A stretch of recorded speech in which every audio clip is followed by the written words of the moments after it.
ओम शांति। साकार मुरली 4 मार्च 2026 सुनेंगे ईश्वरीय महावाक्यों को विस्तार से। मीठे बच्चे, तुम्हारा धंधा है मनुष्यों को सुजाग करना, रास्ता बताना। जितना तुम देही अभिमानी बनकर बाप का परिचय सुनाएंगे उतना कल्याण होगा। बाबा का परिचय सुनाने के लिए आत्म अभिमानी स्थिति में स्थित होकर परिचय देना है, तो सबका कल्याण होगा, सभी आत्माओं का कल्याण होगा, अपना भी कल्याण होगा। प्रश्न: गरीब बच्चे अपनी किस विशेषता के आधार पर साहूकारों से आगे जाते हैं? उत्तर: गरीबों में दान पुण्य की बहुत श्रद्धा रहती है। गरीब भक्ति भी लगन से करते हैं, साक्षात्कार भी गरीबों को होता है।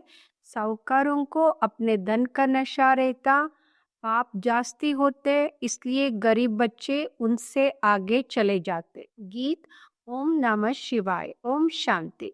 तुम माता पिता, हम बालक तेरे, यह तो जरूर परमपिता परमात्मा की महिमा गाई हुई है। यह तो क्लियर महिमा है, क्योंकि वह रचयिता है। लौकिक माँ बाप भी बच्चे के रचयिता है, पारलौकिक बाप को भी रचता कहा जाता है। बंधु सहायक बहुत महिमा गाते हैं।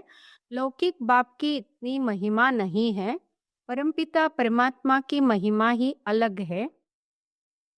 बच्चे भी महिमा करते हैं, ज्ञान का सागर है, नॉलेजफुल है, उनमें सारा ज्ञान है।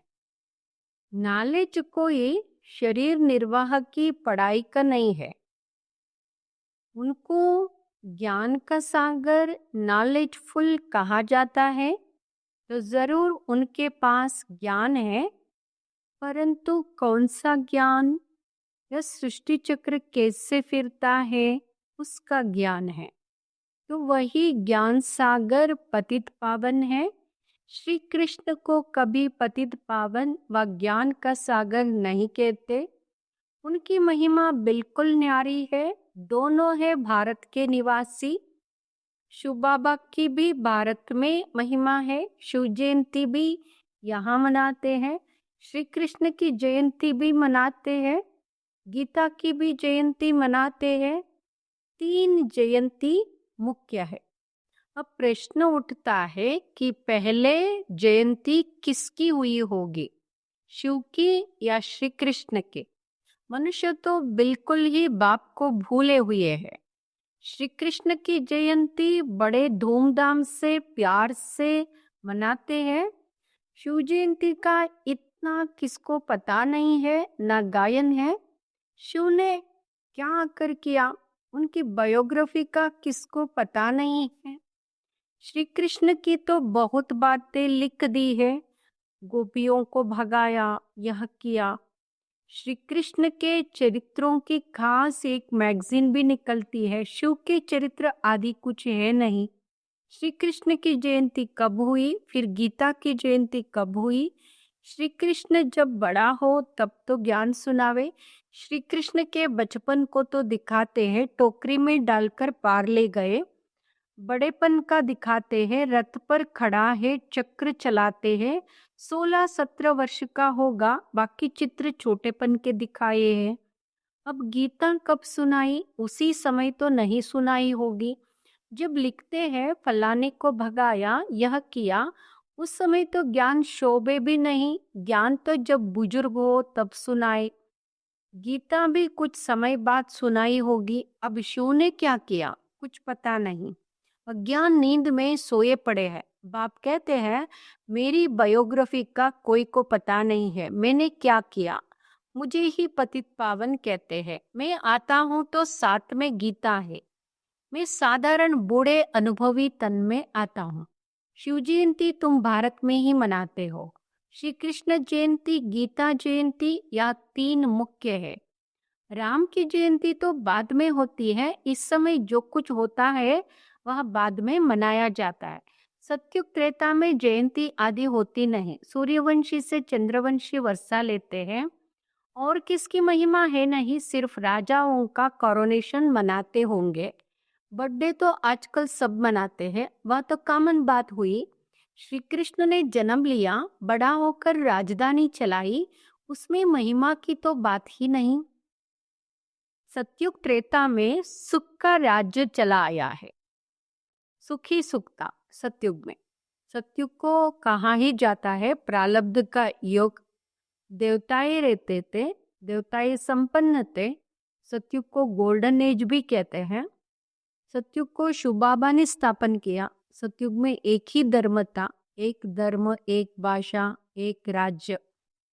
सत का युग, वहां सब कुछ सत है, गोल्डन दुनिया है। लक्ष्मी नारायण का राज्य था। 8 गद्दी चली। First Lakshmi Narayan, second Lakshmi Narayan, third Lakshmi Narayan, fourth, sixth, seventh, eighth, ऐसे सुख का राज्य चला। वह राज्य कब कैसे स्थापन हुआ, यह तुम बच्चों की बुद्धि में है। आप कहते हैं बच्चों, मैं कल्प कल्प कल्प के संगम युग पर आता हूँ। कलयुग का अंत है पतित दुनिया, सतयुग आदि पावन दुनिया। मैं बाप भी हूँ, तुम बच्चों को वर्षा भी दूंगा। बाप है तो वर्षा है। शिव बाबा परलौकिक पिता है तो वर्षा मिलेगा। कल्प पहले भी तुमको वर्षा दिया था, इसलिए तुम मनाते आए हो। परंतु नाम भूल जाने से श्री कृष्ण का नाम डाल दिया है। बड़े ते बड़ा शिव है ना। पहले तो जब उनकी जयंती हो तब फिर साकार मनुष्य की हो। आत्माएं तो सब वास्तव में ऊपर से उतरती है। मेरा भी अवतरण है। श्री कृष्ण ने माता के गर्भ से जन्म लिया, पालना ली, सबको पुनर्जन्म में आना ही है। शिव बाबा पुनर्जन्म नहीं लेते हैं, आते तो है ना। तो यहाँ सब बाप बैठ समझाते हैं। ब्रह्मा विष्णु शंकर की त्रिमूर्ति दिखाते हैं। त्रिमूर्ति कहते हैं ना, ब्रह्मा विष्णु शंकर। ब्रह्मा द्वारा स्थापना, क्योंकि शिव को तो अपना शरीर है नहीं। खुद बैठ बताते हैं मैं इनके बूढ़ेपन में आता हूँ। यहाँ अपने जन्मों को नहीं जानते हैं, इनके बहुत जन्मों के अंत का यह जन्म है। तो पहले पहले समझाना पड़े, शिव जयंती बड़ी या श्री कृष्ण जयंती बड़ी। अगर श्री कृष्ण ने गीता सुनाई तो गीता जयंती तो श्री कृष्ण के बहुत वर्षों के बाद हो सके, जबकि श्री कृष्ण बड़ा हो। यह सब समझने की बातें है ना। लेकिन वास्तव में शिव जयंती के बाद हुई फट से गीता जयंती। यहाँ भी पॉइंट्स बुद्धि में रखनी है। पॉइंट तो ढेर है, बिगर नोट किए याद रह ना सके, इसलिए बाबा कहते हैं अच्छे अच्छे पॉइंट्स को नोट करो। बाबा इतना नजदीक है, उनका रथ है, वह भी कहते हैं सब पॉइंट्स समय पर याद आ जाए मुश्किल है। बाबा ने समझाया है सबको दो बाप का राज समझाओ। शिव बाबा की जयंती मनाते हैं, जरूर आता होगा, जिसे क्राइस्ट बुद्ध आदि आकर अपना धर्म स्थापन करते हैं। वह भी आत्मा आकर प्रवेश कर धर्म स्थापन करती है। वह है हेवनली गॉडफादर, सृष्टि के रचयिता, तो जरूर नई सृष्टि रचेंगे, पुरानी थोड़े ही रचेंगे। नई सृष्टि को स्वर्ग कहा जाता है, अभी है नरक। बाबा कहते हैं मैं कल्प कल्प के संगम पर आकर तुम बच्चों को राजयोग का ज्ञान देता हूँ, यहाँ है भारत का प्राचीन योग। किसने सिखाया? शिव बाबा का नाम तो गुम कर दिया है। एक तो कहते हैं गीता का भगवान श्री कृष्ण और विष्णु आदि के नाम दे देते हैं। शिव बाबा ने राजयोग सिखाया था, किसको पता नहीं है। शिव जयंती निराकार की जयंती ही दिखाते हैं। वह कैसे आया, क्या आकर किया? वह तो सर्व का सद्गति दाता, लिबरेटर, गाइड है। अभी सर्व आत्माओं को गाइड चाहिए परमात्मा, वह भी आत्मा है। जैसे मनुष्यों का गाइड भी मनुष्य होता है, वैसे आत्माओं का गाइड भी आत्मा चाहिए। वह तो सुप्रीम आत्मा ही कहेंगे। मनुष्य तो सब पुनर्जन्म ले पतित बनते हैं, फिर पावन बनाए वापिस कौन ले जाए? बाप कहते हैं मैं ही आकर पावन होने की युक्ति बताता हूँ, तुम मुझे याद करो। श्री कृष्ण तो कह ना सके कि देह का संबंध छोड़ो, वह तो 84 जन्म लेते हैं, सब संबंधों में आते हैं। बाप को अपना शरीर नहीं है, क्योंकि जन्म नहीं लेते हैं, माँ के गर्भ में प्रवेश नहीं करते हैं। वो सदा निराकार है, सदा शिव है। अपना शरीर शिव बाबा को नहीं है। तुमको यहाँ रूहानी यात्रा बाप सिखलाते हैं। यहाँ है रूहानी बाप की रूहानी बच्चों प्रति रूहानी नॉलेज। श्री कृष्ण कोई का रूहानी बाप थोड़े ही है, सबका रूहानी बाप मैं हूँ। मैं ही गाइड बन सकता हूँ, liberator, guide, blissful, peaceful, ever pure, सब मेरे लिए कहते हैं। अभी तुम आत्माओं को नॉलेज दे रहे हैं। बाप कहते हैं मैं इस शरीर द्वारा तुमको दे रहा हूँ, तुम भी शरीर द्वारा नॉलेज ले रहे हो। वहाँ है गॉड फादर, उनका रूप भी बताया है। जैसे आत्मा बिंदी है, वैसे परमात्मा भी बिंदी है। यह कुदरत है ना? वास्तव में बड़ी कुदरत तो यह है, इतने छोटे स्टार में 84 जन्मों का पार्ट है। यहाँ है कुदरत। बाप का भी पार्ट है ड्रामा में। भक्ति मार्ग में भी तुम्हारी सर्विस करते हैं। तुम्हारी आत्मा में 84 जन्मों का पार्ट अविनाशी है। इसको कहा जाता है कुदरत। इसका वर्णन कैसे करे? इतनी छोटी सी आत्मा है, यह बातें सुनकर वंडर खाते हैं। आत्मा है भी स्टार मुआफिक 84 जन्म एक्यूरेट भोगती है, सुख भी वहाँ एक्यूरेट भोगेगी। यहाँ है कुदरत। बाप भी है आत्मा, परमात्मा, उनमें सारी नॉलेज भरी हुई है जो बच्चों को समझाते हैं। यहाँ है नई बातें। नए मनुष्य सुनकर कहेंगे इनका ज्ञान तो कोई शास्त्र आदि में भी नहीं है। फिर भी जिन्होंने कल्प पहले सुना है, वर्षा लिया है, वही वृद्धि को पाते रहते। टाइम लगता है, प्रजा ढेर बनती है, वह तो सहज है। राजा बनने में मेहनत है। मनुष्य जो बहुत दान करते हैं तो राजा ही घर में जन्म लेते हैं। गरीब भी अपनी हिम्मत अनुसार जो कुछ दान करते होंगे तो वह भी राजा बनते हैं। जो पूरे भगत होते हैं वह दान पुण्य भी करते हैं। साहूकारों से पाप जास्ती होते होंगे। गरीबों में श्रद्धा बहुत रहती है, वह बहुत प्यार से थोड़ा भी दान करते हैं तो बहुत मिलता है। गरीब भक्ति भी बहुत करते हैं। दर्शन दो नहीं तो हम गला काट देते हैं। साहूकार ऐसे नहीं करेंगे। साक्षात्कार भी गरीबों को होते हैं, वही दान पुण्य करते हैं। राजा ये भी वह बनते हैं। पैसे वालों को अहंकार रहता है। यहाँ भी गरीबों को 21 जन्म का सुख मिलता है। गरीब जास्ती है, साहूकार पिछाड़ी में आएंगे। तो भारत जो इतना ऊंच था, सो फिर इतना गरीब कैसे हुआ? तुम समझते हो। अर्थक्वेक आदि में सब महल आदि चले जाएंगे तो गरीब हो जाएगा रावण राज्य होने से, क्योंकि रावण राज्य में सब कुछ गवा देंगे, हाहाकार हो जाएगा। तो फिर ऐसी चीजें रह ना सके। हर चीज की आयु तो होती है ना, हर चीज की अपनी अपनी आयु होती है, जैसे जानवरों की भी, इंसानों की भी। वहाँ जैसे मनुष्यों की आयु बड़ी होती है, वैसे मकान की भी आयु बड़ी होती है। सोने के, मार्बल के बड़े बड़े मकान बनते जाएंगे। सोने के तो और ही मजबूत होंगे। नाटक में भी दिखाते हैं ना, लड़ाई होती है, मकान टूट फूट जाता है।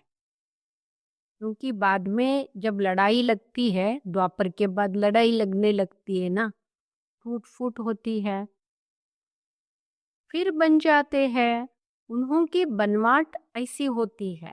यहाँ जो स्वर्ग के महल आदि बनाएंगे, ऐसे तो नहीं दिखाएंगे मिस्त्री लोग कैसे मकान बनाते हैं। हाँ, समझते हैं वही मकान होंगे। आगे चल तुमको साक्षात्कार होगा, ऐसा विवेक कहता है। इन बातों से बच्चों का ताल्लुक नहीं है। बच्चों को तो पढ़ाई पढ़नी है, स्वर्ग का मालिक बनना है। स्वर्ग और नरक अनेक बार पास हुआ है, अभी दोनों पास हुए हैं। अभी है संगम, सतयुग में यहाँ नॉलेज नहीं होगी। इस समय तुम बच्चों को पूरी नॉलेज है।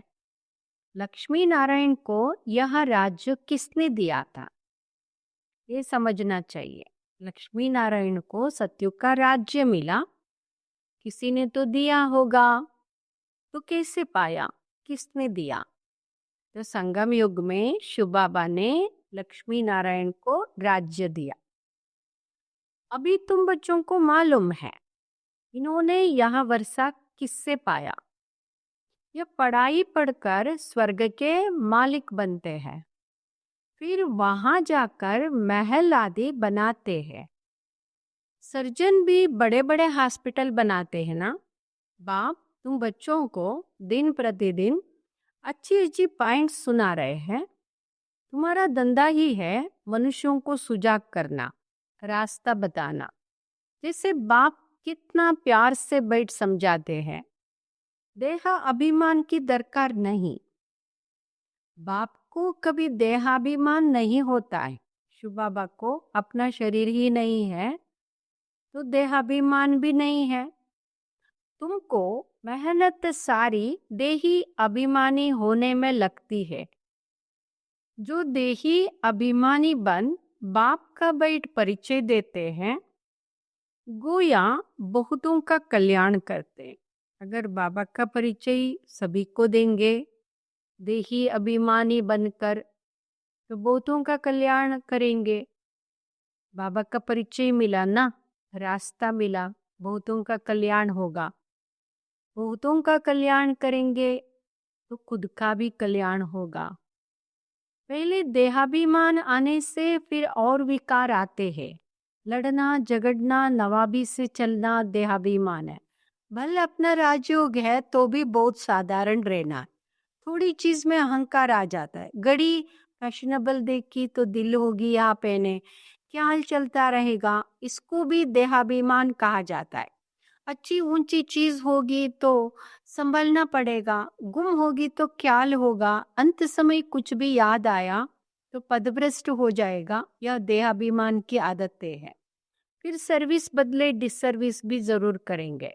रावण ने तुमको देहाभिमानी बनाया है। देखते हो बाबा कितना साधारण चलते हैं। हर एक की सर्विस देखी जाती है। महारथी बच्चों को अपना शो करना है। महारथियों को ही लिखा जाता है तुम फलानी जगह जाकर भाषण करो। एक दो को बुलाते हैं, किसी ना किसी को बुलाते हैं, आकर भाषण करो। एक दो को बुलाते रहते हैं, जो अच्छी तरह से भाषण करते हैं, जो सर्विसेबल है, उनको बुलाते हैं। लेकिन बच्चों में देहाभिमान बहुत रहता है। भाषण में भल अच्छे हैं, परंतु आपस में रूहानी स्नेह नहीं है। देहाभिमान लोन पानी बना देता है। कोई बात में जट बिगड़ पड़ना यह भी नहीं होना चाहिए। इसलिए बाबा कहते कोई को भी पूछना है तो बाबा से आकर पूछे। कोई कहे बाबा आपको कितने बच्चे हैं? कोई पूछते हैं बाबा आपको कितने बच्चे हैं? कहूंगा बच्चे तो अनगिनत है, परंतु कोई कपूत कोई सपूत अच्छे अच्छे है।